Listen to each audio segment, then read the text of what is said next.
కృష్ణదేవరాయలు వారి కొలువులో ఆశ్రితులకు దయాదాక్షిణ్యాలకు చోటు లేదా? ఎవరయ్యా మీరు? మీ నామదేవి ఈ ప్రాంతం వారేనా? ఇంత ధైర్యం చేసి ప్రభువునే తప్పుపట్టడమా? మన్నించండి మహారాజా, మాది కృష్ణా తీరం. కన్నపాటి రామమ్మ పలుకులు గారి కుమారులు రామకృష్ణ కవి నామదేవి, కాళికాదేవి వరప్రసాదులం. మీరు ఈ సమస్యను పరిష్కరించగలరా? మీరు అనుమతిస్తే మహాప్రసాదం, ఈ సమస్యని నేను పరిష్కరిస్తాను. కానీ ఒక షరతు, ఇందులో రాయవారి పత్రగజాన్ని కూడా చేర్చవలసిందిగా ప్రార్థన. అక్కడ పంచవలసింది 17 ఏనుగులు మాత్రమే రామకృష్ణ కవి గారు. ఇక్కడ పంచేది కూడా 17 ఏనుగులు మాత్రమే తాతాచార్యుల వారు. సరే, మొదలు పెట్టండి. అట్లనే మహారాజా, నాకు ఏనుగు బొమ్మలు తెప్పించండి.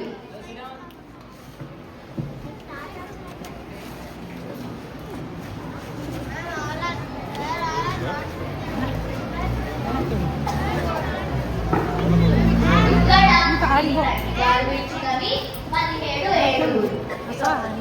రాజుగారి భద్రగజంతో 18 ఏనుగులు అయినవి. ఇక మొదటి వాట మొదటవ భాగం 18లో సగం అనగా 9. ఇవిగో ఈ 9 ఏనుగులు తీసుకో.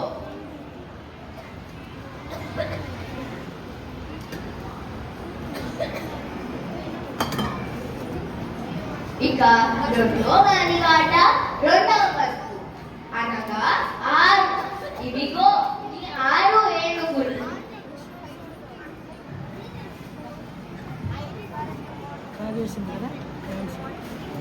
ఇక మూడో వాట మూడవ వస్తు, 6లో మూడవ వస్తు అనగా 2. ఇవిగో ఈ 2.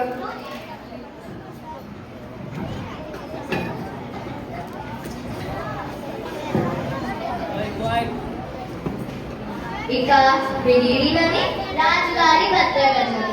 ఇది రాజుగారికి. లెక్క సరిపోయింది కదా అప్పాజీ? శభాష్ రామకృష్ణ కవి, ఈ రోజు నుండి మీరు మా అంతరంగికులుగా అష్టదిగ్గజములలో ఒకరిగా జీవిస్తున్నాను. ధన్యోస్మి ప్రభు, నా జన్మ ధన్యమైంది.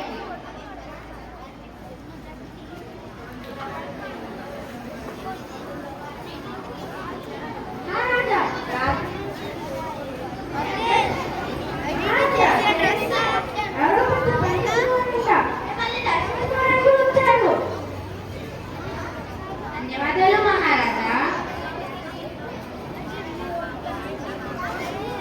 వారిని ప్రవేశపెట్టండి.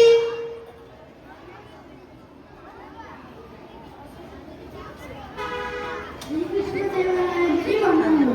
నా పేరు మధురకవి. ఏ పద్యంకైనా ఇంటే భావం వివరించి చెప్పగలను. పద్య వివరంలో నాకు నేనే సాటి.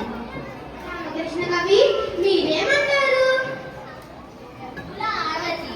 ఓ పట్టికవర్య, అయితే ఈ పద్యానికి భావం చెప్పండి. అటులనే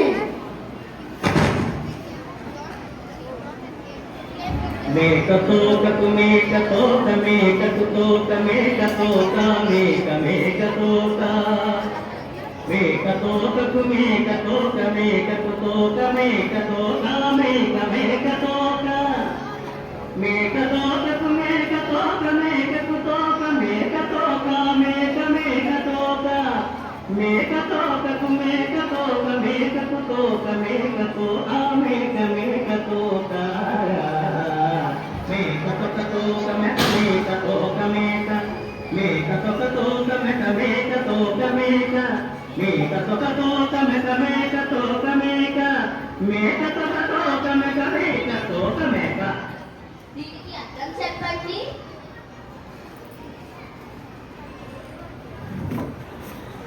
దీనికి అర్థం నేనేమి చెప్పగలను? సభలో నవ్వులు పలవకుండా తప్పించుకోవడం మంచిది. మహారాజా, దీనికి అర్థం నేను చెప్తాను. నాకు సమర్పించండి. ధన్యవాదములు.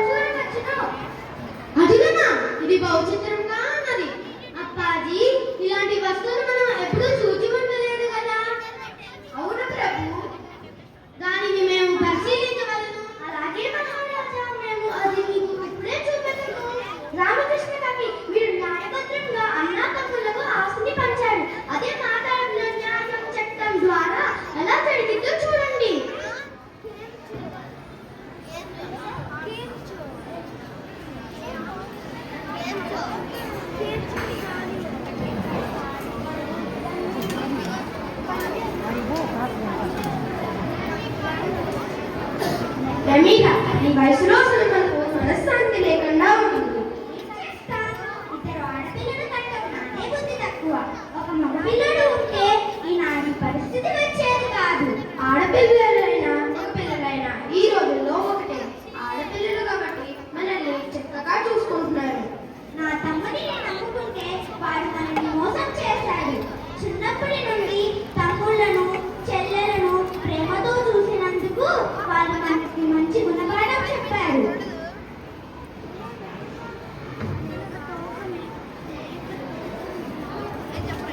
ఎవరండి లోపల? ఎవరు? మీకు కోర్టు నుండి నోటీసులు వచ్చాయి. 20 మీరు హాజరు కావాలి. ఇంతకీ ఎవరు వేశారు? ప్రవీణ్ కుమార్ అనే వ్యక్తి వేశారు. సరే.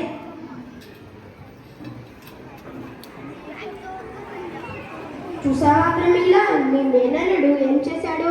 ఈ స్థలం మొత్తం మీద దావా వేశాడు. ఎంత దుర్మార్గం! వాడికి ఏమైంది? అయ్యో, నువ్వు బాధపడకు, నేను పిల్లలతో మాట్లాడతా. అమ్మా లక్ష్మి దేవి,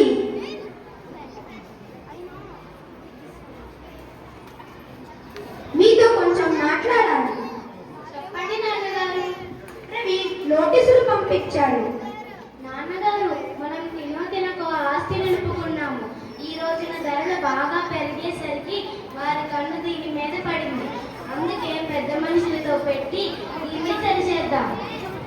లేదక్క, వారి కోర్టు నుంచి వచ్చినప్పుడు కోర్టు ద్వారానే మనం తెలుసుకుందాం. నువ్వు అనుకున్నంత సులభం కాదు కోర్టు ద్వారా తేల్చుకోవడం. లాయర్లకు ఫీజు ఇవ్వాలి, ప్రతి ఒక్కరికి డబ్బు ఇచ్చుకుంటూ రావాలి.